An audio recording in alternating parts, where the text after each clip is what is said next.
Welcome back children. ये आज हमारा थर्ड लेक्चर है क्लास 11 के chapter 8 cell the unit of life पर। We have already done the prokaryotic cell. Eukaryotic cell में हमने सेल वॉल, प्लाज्मा मेम्ब्रेन पढ़ लिया है। Today we are going to take up the topic endomembrane system. The endomembrane system में आज हम 4 topic पढ़ेंगे: endoplasmic reticulum, Golgi body, lysosome and vacuole. सबसे पहले तो सवाल उठता है, what is the endomembrane system? आपको पता है the cell has numerous organelles. You can see here the cell has numerous organelles, जैसे यहाँ पर गोल्जी बॉडी है, एंडोप्लाज्मिक रेटिकुलम है, राइबोसोम न्यूक्लियस है, लाइसोसोम है। there are so many organelles present within the cell के साइटोप्लाज्म में बहुत सारे organelles होते हैं। all organelles have the unique function, सबका अपना distinct separate function होता है, but कुछ के फंक्शंस आपस में इंटरडिपेंडेंट होते हैं। दो everyone has a unique function, सबका अपना अलग फंक्शन है, पर कुछ के फंक्शन आपस में इंटरडिपेंडेंट होते हैं। वैसे ऑर्गेनिल्स जिनके फंक्शन एक दूसरे पर इंटरडिपेंडेंट होते हैं, they form the endomembrane system, right? तो while each of the membrane organelles is distinct in term of structure and function, कह रहा है कि हर एक ऑर्गेनिल का स्ट्रक्चर और फंक्शन अपने आप में यूनिक है, फिर भी many of them are considered together as endomembrane system because their functions are coordinated। लेकिन इनमें से बहुत सारे को एक सिस्टम में हम लोग रखते हैं called as the endomembrane system। क्यों? क्योंकि उनके functions coordinated हैं। अब चलिए देखते हैं which are those organelles which are whose function is interdependent, जो endomembrane system बनाते हैं और कौन से नहीं बनाते। In eukaryotic cell there are 4 organelles. One is the endoplasmic reticulum, the other is the Golgi apparatus, the third is the lysosome and the fourth is the vacuole। ये चारों organelles का function interdependent है, so they form the endomembrane system। While the other organelles जैसे mitochondria, chloroplast, peroxisomes, इनके function आपस में coordinated नहीं है, so they do not form a part of this endomembrane system। तो आपको पहला क्वेश्चन ये मेडिकल में भी एक बार आया था, which of the following organelles they form a part of the endomembrane system? So now you know that those organelles whose functions are interdependent and you have to learn the 4 नाम है, आपको चारों नाम याद करना है। आज हम इन चारों organelles को जो endomembrane system बनाते हैं, I am going to teach you today all of them in my today's lecture। So let me start first with the first one, that is the endoplasmic reticulum। Endoplasmic reticulum, as the name itself says, ठीक है, इसके नाम में इसका मतलब छुपा हुआ है। ये एंडोप्लाज्मिक मतलब साइटोप्लाज्म के अंदर, ठीक है, पाए जाने वाला एक ऐसा ऑर्गेनिल है जो रेटिकुलम यानी कि एक जालदार स्ट्रक्चर बनाता है, ये ऐसा जाल बनाता है, so we call them as reticulum. So endoplasmic reticulum it is a network of interconnected, आप देखिए ये आपस में इंटरकनेक्टेड है, मेम्ब्रेनस चैनल्स, देखिए मेम्ब्रेन के बने हुए चैनल्स है which extend throughout the cytoplasm. ये साइटोप्लाज्म में हर जगह पाए जाते हैं, कहीं कहीं they are continuous with the nuclear membrane. See here, in this case they are continuous with the nuclear membrane, ये न्यूक्लियस है, उसके मेम्ब्रेन से ये कंटिन्यूअस है, कहीं कहीं पर they are continuous with the plasma membrane, right? See in this case I have drawn some cases में they are continuous with the plasma membrane and in some cases they are continuous right from the nucleus to the plasma membrane। ये ऐसे ऐसे ऐसे ऐसे करके ये ऐसे जाएगा right from the nuclear membrane to the plasma membrane। तो वही लिखा है, it is a system of membranes, you can see that extends throughout the cytoplasm, पूरे cytoplasm में फैला हुआ है। It is continuous either with the nuclear membrane or the plasma membrane and at some times it is actually attached, connected with both of them। ठीक है, तो आपको समझ में आ गया इसको हम एंडोप्लाज्मिक रेटिकुलम क्यों बोलते हैं। Now what is the detail structure of an endoplasmic reticulum? अगर आप एंडोप्लाज्मिक रेटिकुलम को थोड़े गौर से देखेंगे तो ये बेसिकली 3 तरह के एलिमेंट्स का बना है। One is called cisternae, the other is called vesicles and the third is called as tubules. Now what is cisternae? See this. Cisternae are elongated, flattened, two-layered, unbranched tubular elements arranged in parallel row. They are elongated, आपको दिख रहा है, flattened आपको दिख रहा है यहाँ पर, two-layered, देखो एक यहाँ, दोनों मेम्ब्रेन आपस में दूर है, unbranched, देखिए इसमें कहीं ब्रांचिंग नहीं है, ट्यूब्यूल जैसे हैं जो एक के ऊपर एक ऐसे पैरेलली अरेंज्ड होते हैं, ठीक। इसके अलावा पाया जाता है इसमें vesicles. So these are, you can see this is the cisternae, ये आपके सिस्टर्नी है, यू कैन सी हियर, मैं आपको दिखा रही हूँ, दिस इज द सिस्टर्नी। इस सिस्टर्नी के साथ वेसिकल्स पाए जाते हैं यहाँ किनारे, कभी कभी ऐसे सर्कुलर स्ट्रक्चर्स पाए जाते हैं, we call them as vesicles. These are see rounded spherical elements which are found scattered in the cytoplasm around this endoplasmic reticulum. Endoplasmic reticulum के बगल में ये cytoplasm में scattered पाया जाता है. Third is tubules, you can see them, they are smooth walled. ठीक है, इसमें देखिए राइबोसोम नहीं है, they are branched. आप देख सकते हो ये इसमें ब्रांचेस पाए जाते हैं एंड ये ऐसे ही zigzag यहाँ अरेंज्ड होते हैं. I'll draw it with another color. So they may be found like this, some may be found like this, some may be found like this. ऐसे zigzag they are found around the main tubule which is called as the cisternae. यानी कि it is actually, अगर ये मैं ऐसे बनाऊं, ये मेरा सेल है, से ये मेरा न्यूक्लियस है, तो main endoplasmic reticulum you can see it is made up of cisternae. इस cisternae के चारों तरफ you may find small vacuoles and also you may find these tubules. These are branched structures which are found here and there around this endoplasmic reticulum. हो गया? So this is the structure of the endoplasmic reticulum. ये endoplasmic reticulum दो तरह का होता है. One is called as the rough endoplasmic reticulum and the other is called as the smooth endoplasmic reticulum. From this figure itself you can see this is the structure of a cell जिसके endoplasmic reticulum को हमने बाहर निकाला है. कुछ endoplasmic reticulum के ऊपर you can see clear cut they have ribosomes present on the membranes. Ribosome membrane के ऊपर प्रेजेंट होने की वजह से इसे this is the membrane. ठीक है, this is the membrane. इस मेम्ब्रेन के ऊपर अगर राइबोसोम्स प्रेजेंट होगा तो आप जब इसको टच करेंगे तो you will feel it rough. ठीक, since because of the presence of ribosome they are little rough to touch, we call it as rough endoplasmic reticulum, while in some of them the endoplasmic reticulum में there is no ribosome, so it is smooth to touch, so we call this as smooth endoplasmic reticulum. यहाँ पर भी मैंने photo में दिखाया है, यहाँ तक you can see it is rough, यहाँ you can see it's smooth. You can also see here they have ribosome rough, they are without ribosome smooth.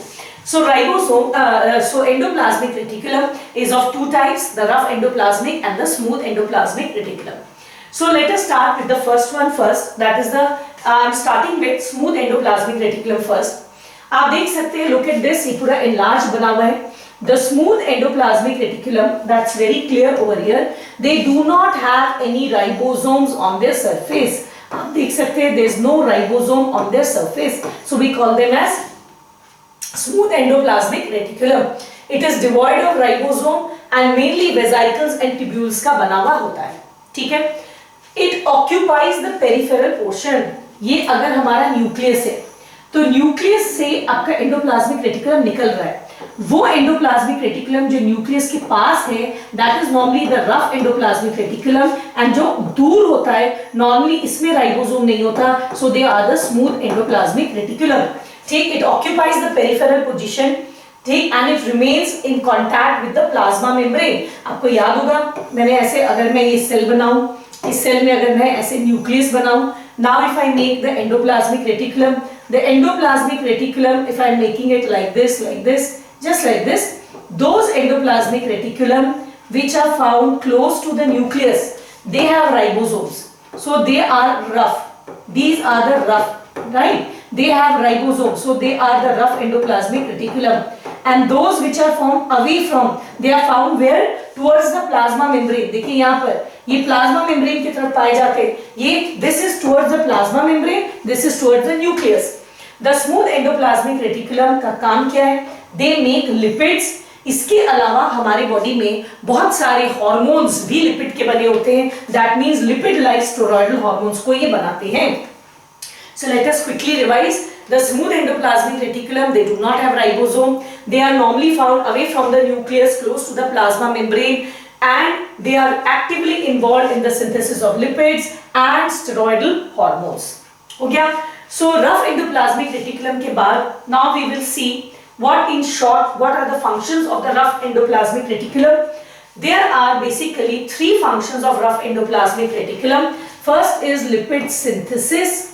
ठीक, जैसा अभी मैंने बताया. इसके अलावा इट इज ड्रग डिटॉक्सिफिकेशन. ठीक है, what is drug detoxification? This you have learned in class 9 also. आप जो बहुत सारी दवाइयां लेते हैं ड्रग्स, उसको डिटॉक्सिफाई कौन करता है? This is done by your smooth endoplasmic reticulum. And third, they regulate the calcium concentration in the cells. ठीक, ये 3 फंक्शन इसके इंपॉर्टेंट है। एक lipid synthesis, second they help in drug detoxification, third specially in our muscles ये calcium के concentration को regulate करते हैं। Once we are done with smooth endoplasmic reticulum, we'll move to the next one, that is the rough endoplasmic reticulum. Just the opposite, you can see they are called as rough endoplasmic reticulum because they have ribosomes attached to their surface. आपको दिख रहा है इसके surface पे आपके ribosomes attached होते हैं, ठीक। It helps in protein synthesis.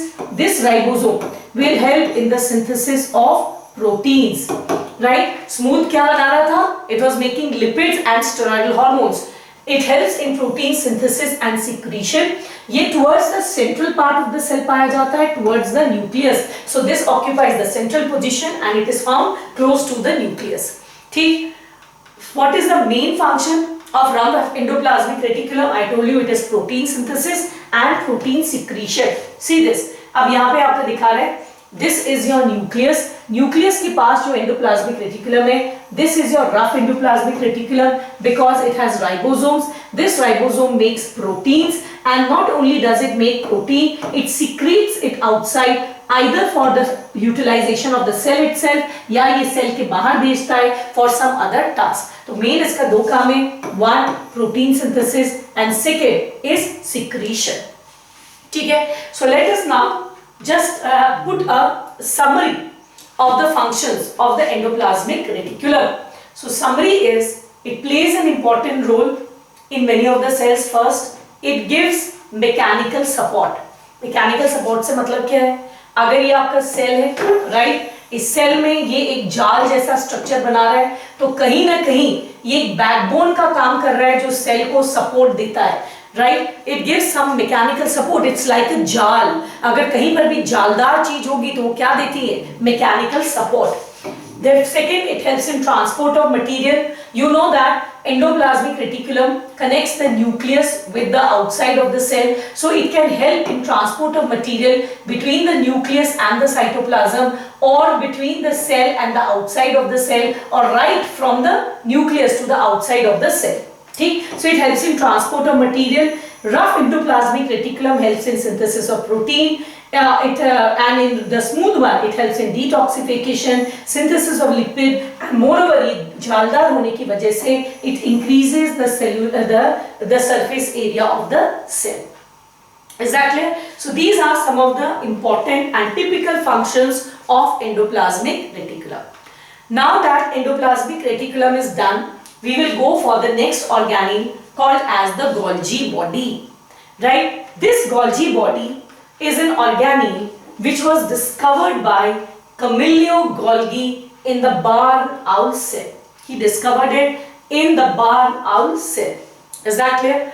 Now, this Golgi body is made up of, you can see again, dish-shaped sacs, structures. I am just showing it here. ये भी ऐसे देखिए dish shape है. These are structures like this, now like this. ऐसे थोड़े discoidal structures पाए जाते हैं.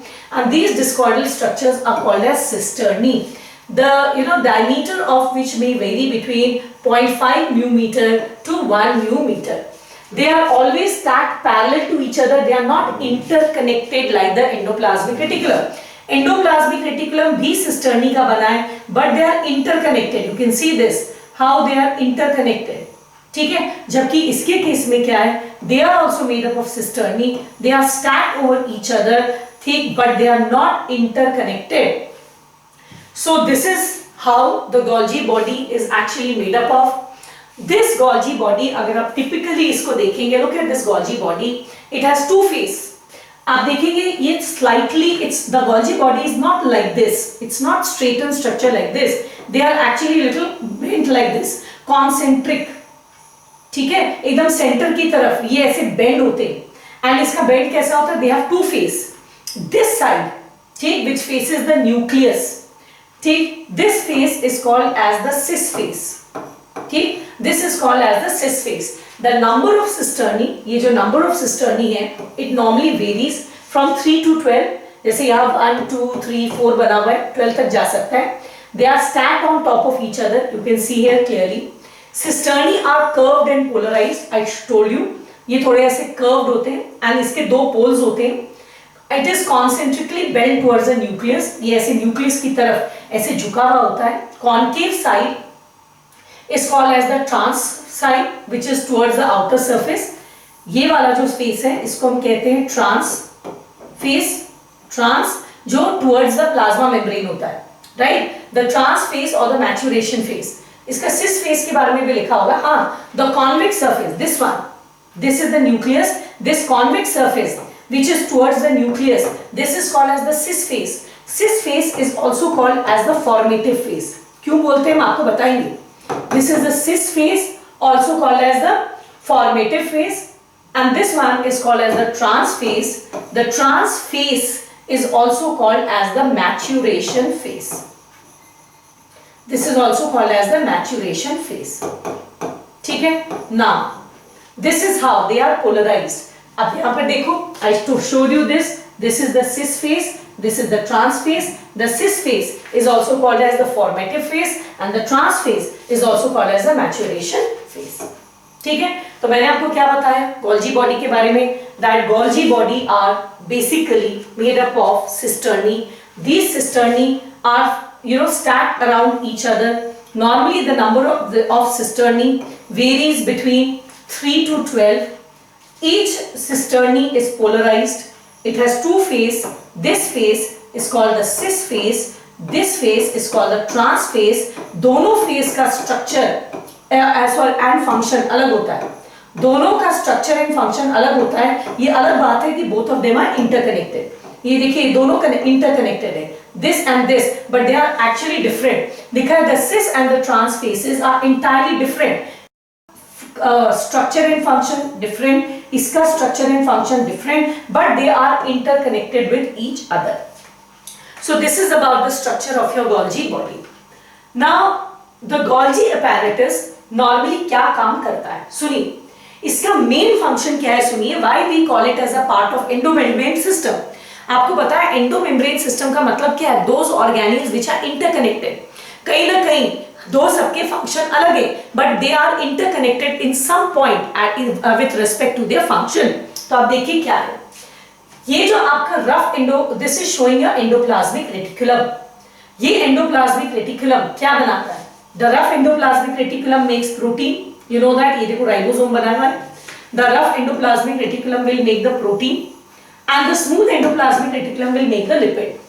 Now what happens is the Golgi body principally performs the function of packing the material to be delivered either intracellular target or outside the cell.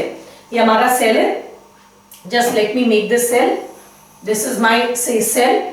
ठीक है. इस cell में यहाँ पर क्या है? You have your this endoplasmic reticulum and you have your Golgi body. See, this is the rough endoplasmic reticulum. It made the protein. Now this protein needs to be packaged before this protein can be released into the cytoplasm of the cell for the function of the cell, or it can be released outside the cell to be sent elsewhere. सुनिए फिर से मेरी बात. Protein किसने बनाया? Rough endoplasmic reticulum ने बनाया. इस प्रोटीन की पैकेजिंग करनी पड़ती है. ठीक. पैकिंग करने के बाद ही आप उसको साइटोप्लाज्म में डाल सकते हैं अपने खुद के यूज के लिए, या आप इसको सेल के बाहर भेज सकते हैं अगर कहीं और इस प्रोटीन की जरूरत है. ठीक. तो ये लिखा है द गोल्जी apparatus इसकी पैकिंग करता है. अगर प्रोटीन एंडोप्लाज्मिक रेटिकुलम बनाता है तो उसकी packing so that it is eligible to be transported outside the Golgi body either into the cytoplasm और outside the cell. This packaging is done principally by the Golgi body. Principally performs the function of packaging of the material which is to be delivered either to intracellular target, right? Either this packaged protein, say this is the protein that has been made. Now this protein has been made where? It has been made in endoplasmic reticulum. From endoplasmic reticulum, where is this protein going? It is going in the Golgi body. The Golgi body में इस protein की क्या होगी? Packing होगी. Now इसके बाद either it will be used for intracellular cell के लिए, this will be used, or it will be secreted outside the cell to be sent elsewhere. Okay, so how does this packing occurs? Look at this diagram very carefully. Materials to be packaged in the form of vesicles from endoplasmic reticulum fuse with the cis phase of the Golgi body. ठीक है, ये endoplasmic reticulum है, इससे जो भी material बना, अगर rough endoplasmic reticulum है तो क्या बनेगा, प्रोटीन, और अगर स्मूथ एंडोप्लाज्मिक रेटिकुलम है तो उससे क्या बनेगा, लिपिड। जो भी बना है, जिस भी चीज की आपको पैकिंग करनी है, पहले आप उसको रिलीज करते हैं in the form of vesicles. So ये इस तरह से वेसिकल के फॉर्म में रिलीज हो जाएगा, ठीक है। This will be release like this, then it will fuse with which face, this is your cis face of the Golgi body. You can see this. This phase is the cis phase. ठीक है, इस cis phase को हमने formative phase भी बोला था, क्योंकि यहाँ पर आके सबसे पहले आता है. So this is the starting point. So we also call it as formative phase. यहाँ formation लिखा गया formative phase. ठीक है. Now what will happen to the cis phase, and then it will move towards the trans phase. उसके बाद ही move करेगा toward this trans phase. This phase पर ही move करेगा. As it moves from the cis phase, and it will move from Golgi body to Golgi body. As it moves from the cis phase towards the maturation phase, the proteins that are synthesized by the ribosome on the endoplasmic reticulum, ये जो protein ribosome द्वारा बनाया गया था on the endoplasmic reticulum, they are modified in this cisternae. इस protein की यहाँ पर modification होती है within the cisternae, right? And of the Golgi apparatus before they are released from the trans phase. So cis phase से हम receive करते हैं and trans phase से उसको हम निकालते हैं. cis phase में जो प्रोटीन आया वो कैसा है, वो unmodified प्रोटीन है, और trans phase से जो निकलेगा वो कैसा होगा, that will be the modified protein. That means वो प्रोटीन जिसको हमने, this is my trans phase, जो modify हो गया है, जो जिसकी पैकिंग हो गई है, now it is ready to be released. ठीक, this explains why Golgi body always remains in close association with endoplasmic reticulum. यहाँ मैं एक चीज बता दूं, अगर आप किसी भी सेल का फोटो कभी भी देखेंगे बेटा, if you look at the photograph of a cell, you will notice that if this is the cell, say this is the nucleus, say this is your endoplasmic reticulum, ठीक है, से this is the endoplasmic reticulum. आप अक्सर देखेंगे कि इसके इर्द गिर्द ही आपका क्या पाया जाता है, गोल्जी बॉडी पाया जाता है. व्हाई? क्योंकि एंडोप्लाज्मिक रेटिकुलम में जो भी प्रोटीन बनता है by this ribosome, this protein is released, it is pinched off, it is released, then it goes where, to the Golgi body. The phase that receives it, that is called the cis phase. Now it will go from one Golgi to another, and finally through the trans phase, this mature protein will come out. Now this mature protein which come out, either it will be utilized by the cell or it will be released to the outside. ठीक है? So the main function of Golgi body is it helps in packaging and secretion of materials made within the endoplasmic reticulum. Thus दो endoplasmic reticulum and Golgi का function अलग है. इसका काम है protein बनाना, इसका है पैकेजिंग करना, but their function are interrelated, so they are a part of the endomembrane system. There is a small animation over here. Just see this, right? See, this is coming. Now endoplasmic reticulum में ये protein बना, it has entered the Golgi body from the cis phase. Now it will go move from one to another. ठीक है? It will move from one to another. See, then it will come to this cisternae. Then it will come to this cisternae. Then it will come to this cisternae. ठीक है? At times it may be connected, and finally it has been now processed. It will be released from the trans phase. So this was your cis phase, trans phase, either for the cell or it will be released to the outside. Here is another diagram. You can see Golgi endoplasmic reticulum. It has made protein. This protein has been pitched out in the form of vesicle. This will fuse with the Golgi body. Golgi body में इसकी processing होगी, and finally what will happen? This mature protein will come out. This will come on the cis phase and it will release through the trans phase.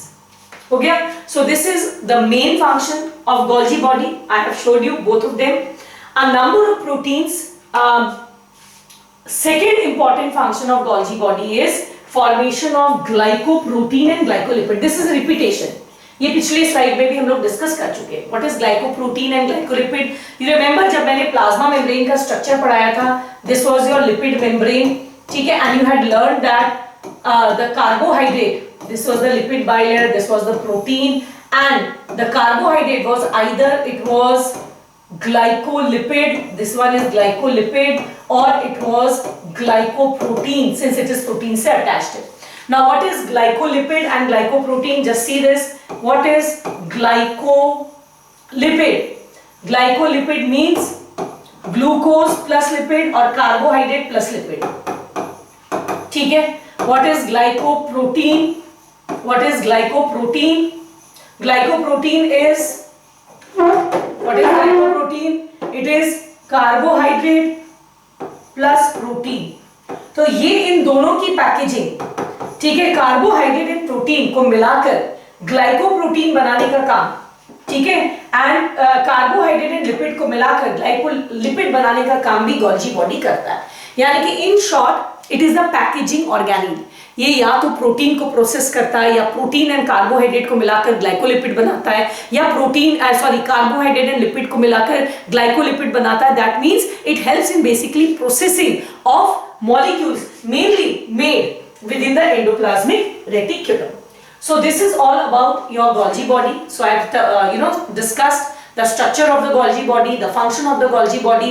So there's another word I will tell you, that is dictyosome. आपको याद होगा मैंने पिछले class में बताया था कि Golgi body is found both in plant and animal cells. So if this is your animal cell, say, ठीक, and say this is your plant cell. So both of them they will have Golgi body. So let me make this nucleus in both of them. दोनों में Golgi body होगा, right? But in animal cells में they are stacked on one on top of each other. मैंने बताया था normally in the number of 3 to 12. 3 से 12 एक साथ stack करते हैं. So we call them as Golgi body.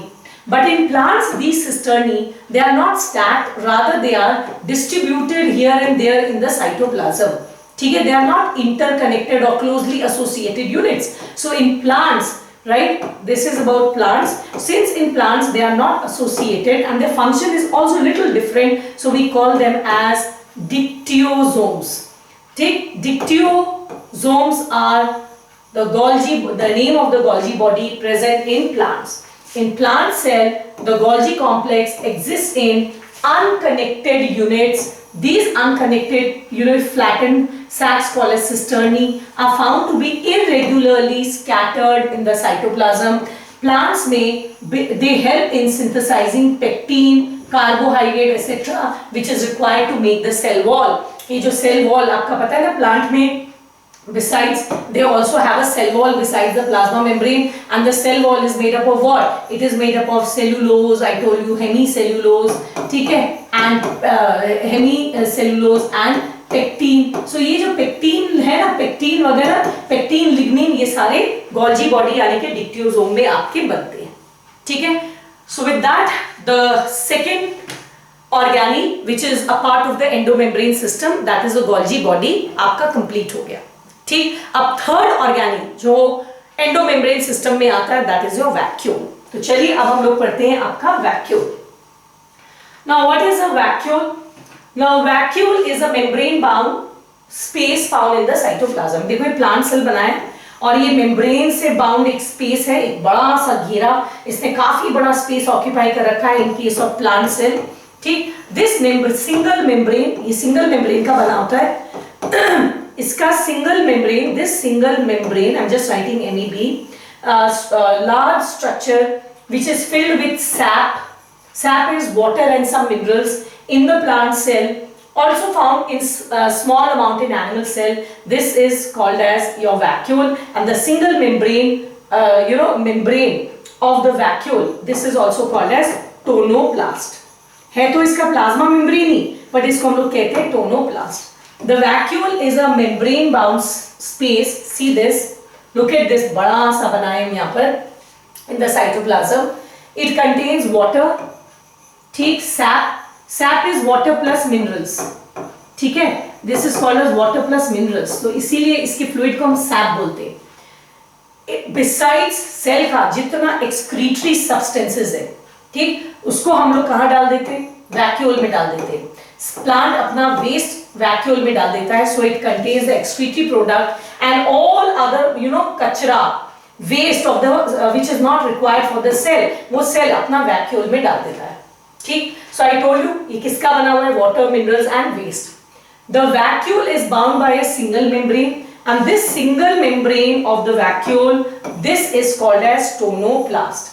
Plant में the vacuole is very large and it occupies a big part of the cell. It is found in center such that इसकी वजह से even the nucleus is pushed to the periphery. Nucleus भी किनारे चला जाता है just because of this vacuole. So vacuole is normally characteristic of this sap vacuole जो है plant cell का characteristic है, large है. It contains the minerals, water and much of the waste material of the plant cell. It is large, central, covered by a single membrane called as tonoplast.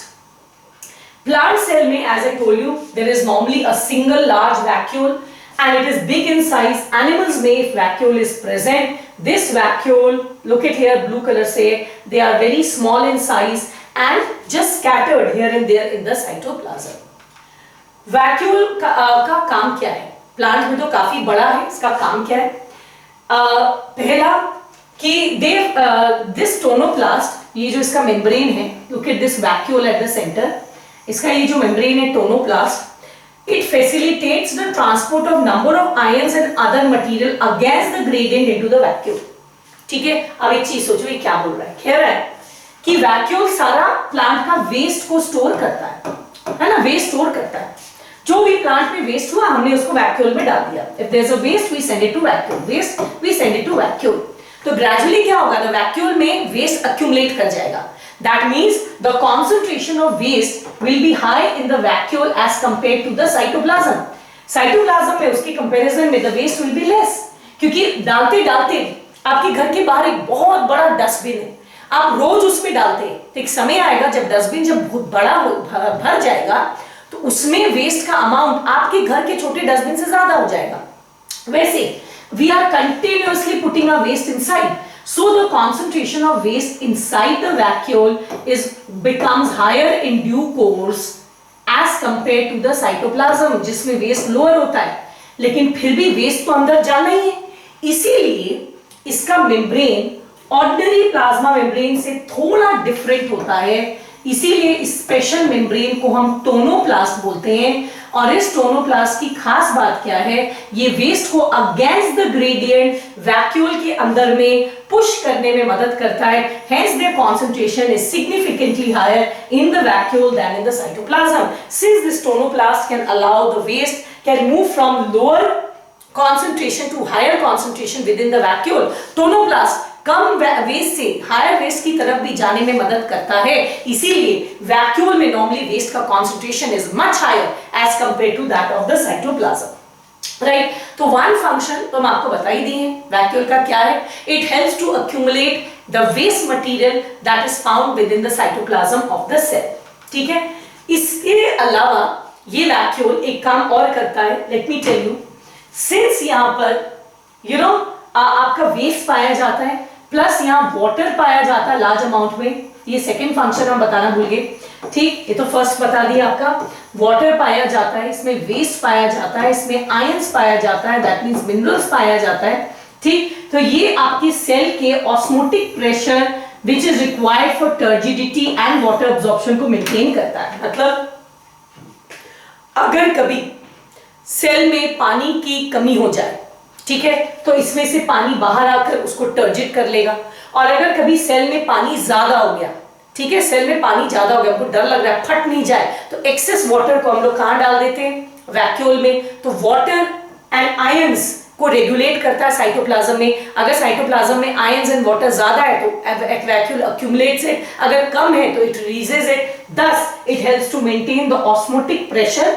Osmotic pressure क्या होता है वो detail में आप पढ़ेंगे in plant physiology में आप पढ़ेंगे, पर फिलहाल समझने के समझ लो क्योंकि ये मेडिकल में आता है, इसका यही वाला फंक्शन आता है जो पढ़ा रहे. And it also helps to maintain turgidity and water absorption. मैंने कहा ना, अगर वैक्यूल टर्जिडिटी कैसे, अब सेल में के बीचों बीच एक टाइट सा वैक्यूल है तो ऑब्वियसली सेल को भी क्या होगा, एकदम ऐसे इरेक्ट यानी कि टाइट यानी कि टर्जिड रखेगा.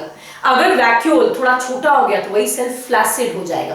वैक्यूल में अगर खूब पानी और वेस्ट होगा तो सेल टर्जिड हो जाएगा. तो ये सेल की टर्जिडिटी एंड फ्लैसिडिटी को मेंटेन करता है. इसके अलावा ये उसकी ऑस्मोटिक प्रेशर को मेंटेन करता है, यानी कि मतलब अगर बोले ना एक्सेस वाटर एंड आयन हुआ तो अंदर दे देंगे, कम हुआ तो बाहर दे देंगे. 10 ये ऑस्मोलैरिटी को मेंटेन करने में मदद करता है. Is that clear? So these are the two major functions of vacuole. अब आ जाते हैं what are the various types of vacuoles present in eukaryotes. अभी हम आपको यूकैरियोटिक सेल पढ़ा रहे हैं, इसीलिए हम बैक्टीरिया का गैस वैक्यूल नहीं पढ़ाएंगे क्योंकि वो प्रोकैरियोटिक सेल था. यूकैरियोट में the vacuoles can be of three types. One is called the sap vacuole which is found in the plants. Since it retains sap. Sap मैंने बताया क्या होता है, water and minerals, and water plus mineral plus waste, ऐसे गाढ़े पानी को हम सैप बोलते हैं. ठीक है, तो क्योंकि ये सैप से भरा हुआ होता है तो we call it as sap vacuole. Example in plants. Second contractile vacuole, आपको पता है एमीबा में मैंने आपको पढ़ाया था एनिमल क्लासिफिकेशन में कि contractile vacuoles are osmoregulatory organs. Osmoregulatory organs मैंने आपको एनिमल क्लासिफिकेशन में पढ़ाया था. रेगुलेटरी, ठीक, plus excretory function, structures found in unicellular organism like protists, normally unicellular protists like amoeba. ठीक, ये वैक्यूल किससे है, ये आपका ऑस्मोरेगुलेशन एंड एक्सक्रीशन में मदद करता है. इसको हम कहते हैं contractile vacuole. What is this? I have already taught you in my previous lectures, तब सिर्फ समझ जाओ. These vacuoles they take part in osmoregulation and excretion. Example amoeba. And food vacuole, आपको पता है फूड वैक्यूल भी एमीबा में पाया जाता है. होता है क्या, ये फूड लेते हैं, ये अगर मेरा कोई बाहर में फूड प्रोडक्ट है जो पिंक कलर से दिखा रहा है, तो ये जो स्यूडोपोडिया है आपके एमीबा का, this pseudopodia will engulf the food and then the membrane of the amoeba will fuse, and fuse करने के बाद जो ये स्ट्रक्चर बनेगा, this structure is called as your food vacuole. इस फूड वैक्यूल के अंदर एक्चुअली फूड का डाइजेशन होता है. ये भी मैंने आपको पहले बताया है. Right, so there are basically three types of vacuoles found in plants. In eukaryote. In plants, it is filled up with sap, so we call it a sap vacuole. In unicellular protists like amoeba, it helps in there is a vacuole जो आपका osmoregulation and excretion में मदद करता है, उसको हम लोग कहते हैं contractile vacuole. And again amoeba में ही ये आपके फूड बाहर से लेता है एंड उसको बाद में प्लाज्मा मेम्ब्रेन से घेर कर एक फूड वैक्यूल बनाता है. Food vacuole is one which is actually contains food for digestion. So with that the third organelle of the endomembrane system, that is your vacuole, is over. So the last one, that is your lysosome. मैंने आपको बोला था ये चार ऑर्गेनी मिलकर endomembrane system का हिस्सा बनते हैं. So what is a lysosome? सबसे पहले lysosomes are very minute, you can see structures which are present in the cytoplasm. ये सेल के साइटोप्लाज्म में पाया जाता है.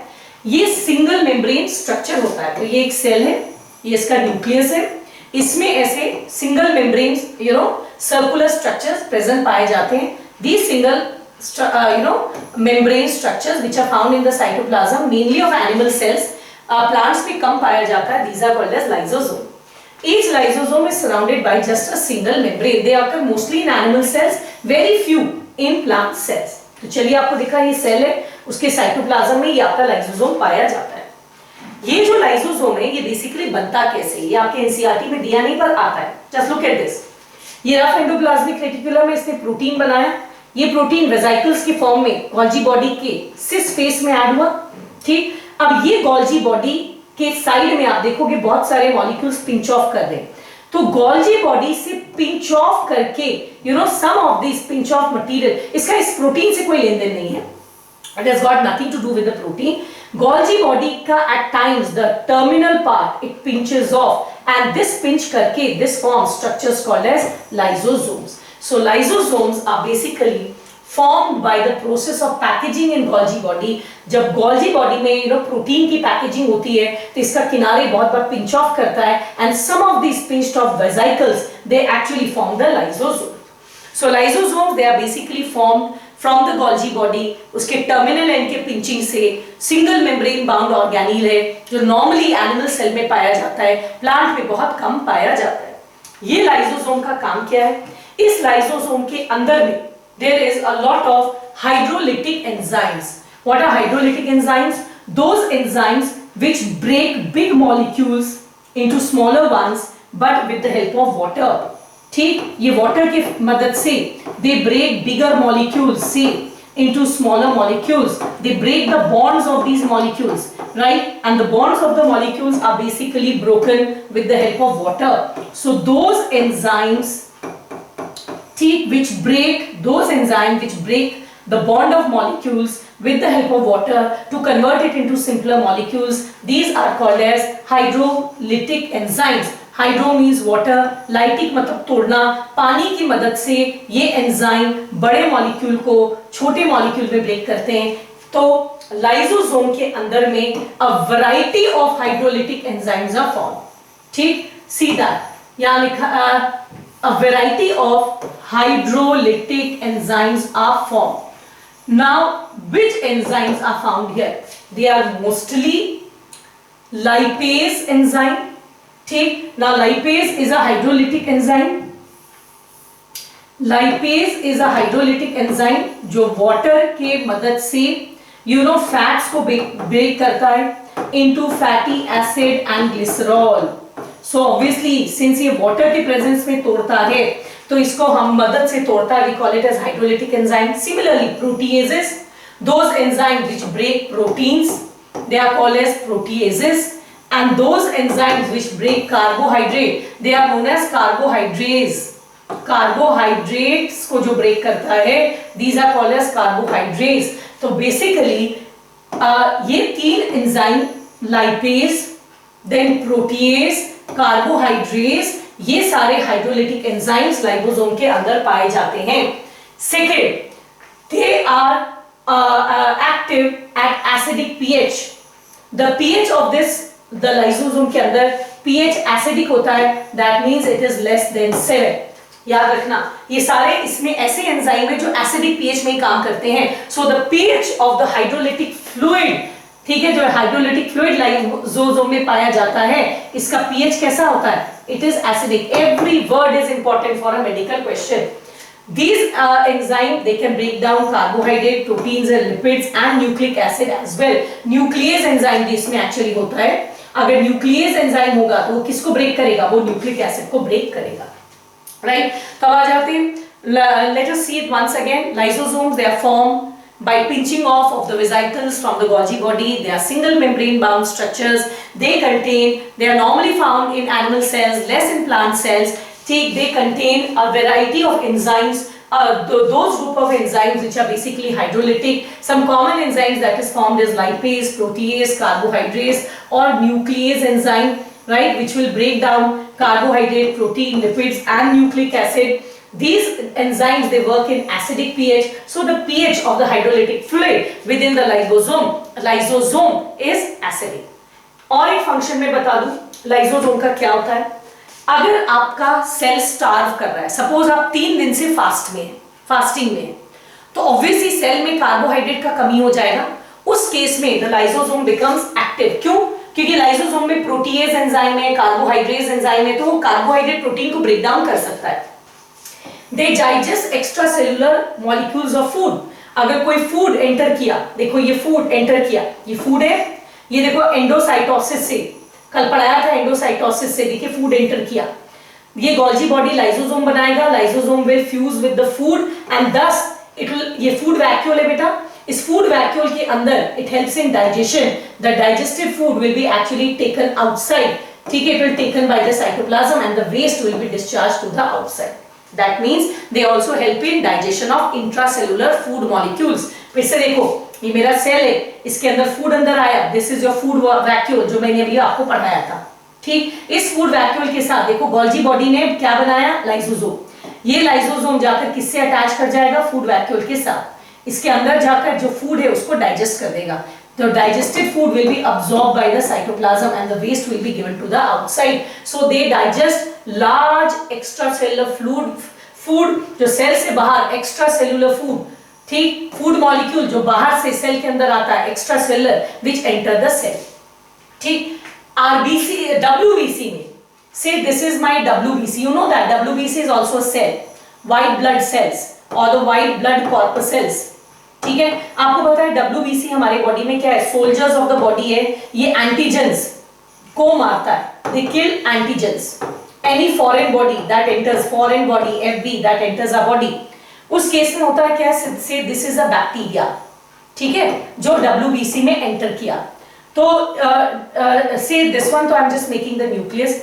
अब ये जो इसका ये this is the lysosome, this lysosome will digest this bacteria, ठीक, WBC में, and thus the bacteria will be killed, क्योंकि it has a lot of hydrolytic enzymes, so it can kill the bacteria. तो ये लिखा है the lysosome of WBC, it helps to kill these foreign materials, को kill करने में मदद करता है।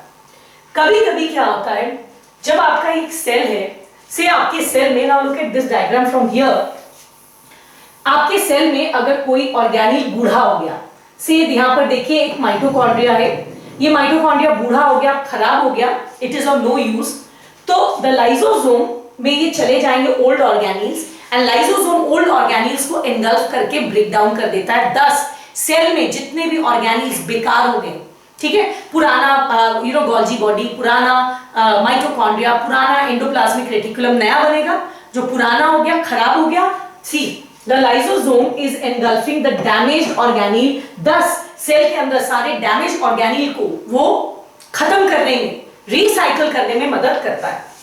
ड्यूरिंग आई टोल्ड यू, ये तो पहला वाला है। सो लाइसोसोम कैन, पहले ये वाला पॉइंट देख लेते हैं, they can digest some of the organelles, and जब आपका सेल पुराना हो जाता है, भैया हर सेल का एक लाइफ है ना, this is a cell, right, it will go old, so it will die, and new cells will be formed by cell division, you know that new cells are always being formed. आपने skin को ही देख लो, the old cells are always falling down and new cells are actually being made. तो जब कोई cell पुराना हो जाता है, उसका लाइसोसोम फट जाता है, एंड वो लाइसोसोम अपने ही सेल को एनगल्फ करके, ब्रेक डाउन करके, उसको क्लीनिंग कर देता है। This is called as autolysis और autophagy. What happens, lysosome can digest the entire cell in which they are present. This takes place normally when the cell is about to die. जब एक cell मरने को होता है, उस वक्त lysosome फट जाता है, and the cell is engulfed by the lysosome. This way the cleaning of the old cells can also take place. अब ये क्या बचा है, ड्यूरिंग स्टारवेशन, आपने बहुत दिन से खाना नहीं खाया, 10-15 दिन से खाना नहीं खाया किसी कारण से, ठीक, अब मरने की कगार हो गई है, तो लाइसोसोम क्या करेगा, वो आपके सेल में जो आपके स्टोर्ड प्रोटीन है, फैट है, ग्लाइकोजन है, इसको ब्रेक करेगा, सो दैट आप सेल की एनर्जी को जब तक हो सके, ठीक है, उस सेल को बचा के रखेगा, जिंदा करके रखेगा, ठीक, within the cell. This is called as autophagy, ठीक। So with that I have taught you lysosome, let us do it once again. So if I go for the detailed structure, the lysosome is made from the Golgi body. It is a single membrane bound organelle. It contains hydrolytic enzyme. These hydrolytic enzymes, they can digest, these are normally protease, carbohydrates, nuclease and lipase. अब इसका काम क्या है, ये lysosome digestion करता है with the help of these enzyme. कभी कभी ये जो बाहर से एक्स्ट्रा सेलुलर फूड आता है उसको डाइजेस्ट कर देता है, कभी कभी स्टारवेशन में ये सेल के अंदर प्रेजेंट प्रोटीन एंड कार्बोहाइड्रेट को डाइजेस्ट कर देता है, we call it as autophagy. कभी कभी ये अपने सेल के डैमेज टिश्यू ऑर्गेनिल्स को डाइजेस्ट कर देता है, एंड वर्स्ट में अगर सेल खुद बूढ़ा हो गया तो पूरे के पूरे सेल को डाइजेस्ट कर देता है, a phenomena called as autolysis, ठीक। So with that the four major organelles, that is your as I told you, sorry, not the four major organelles. So with that, the four major organelles which form a part of the endomembrane system. That means, what are those organelles? The endoplasmic reticulum, the Golgi body, the lysosome and the vacuoles is over. Now before I end today's lecture, let us have a very quick look at what is there in your NCERT. You can see this endomembrane system. कहता है, while each of the membranous organelle has its distinct structure and function, many of them they work in a coordinated manner. They form the endomembrane system. इसमें है endoplasmic reticulum, Golgi, lysosome, vacuole. Since the function of mitochondria, chloroplast and peroxisomes are not correlated, coordinated, they are not part of the endomembrane system. So then we will start with endoplasmic reticulum. This is the diagram from your NCERT. It has described how the endoplasmic reticulum looks. Now this is about the types of endoplasmic reticulum, rough and smooth. Now rough endoplasmic reticulum का function है protein synthesis, ठीक, they are normally found in continuous with the nucleus. The smooth endoplasmic reticulum is the site for lipid-like steroidal hormones, and they are found close to the plasma membrane. This is about the Golgi body. It was first observed by Camillo Golgi. Now this is the structure, this is the number, what it is present, and in this paragraph, it is about the function. It is giving both the functions. Why, the question comes, why is that Golgi body and endoplasmic reticulum are closely related? वो है, and इसके अलावा they help in formation of, you can see this, glycoprotein and glycolipid. Now come here, the next two, the last two, that is the lysosome. I told you that the lysosome is actually made from the Golgi body. They are rich in hydrolytic enzymes. These enzymes are lipase, protease, carbohydrates. They break down carbohydrate, protein, lipid and nucleic acid, and they work in acidic pH. Vacuole. Now there is a sap vacuole which is found in plants. It is covered by single membrane called as tonoplast. They occupy लगभग 90% of the cell volume of the plants. Plant में the tonoplast का function क्या है? It transports a number of materials and other ions against the gradient. ठीक? And hence their concentration is significantly higher than that of the cytoplasm. Amoeba में there is a contractile vacuole which helps in osmoregulation and excretion. This osmoregulation word has been added in the new NCERT. Old में केवल excretion लिखा था. And in many protists there are food vacuoles जो food को digest करने के लिए बनाया जाता है. So with that we have come to an end to today's lecture, that is the lecture on endomembrane system. I hope everything is very clear. ये चारों organelles आपको समझ में आ गए. In my next lecture I'll teach you other organelles like mitochondria, chloroplast, ribosomes, etc. So till then, just do revise whatever I have taught you, and if you liked it, today's lecture, it helped you, so don't forget to press that like button, don't forget to share it, don't forget to put your comments, and of course if you are new to the channel, do subscribe. We'll meet shortly in the next lecture. Till then, good luck and goodbye.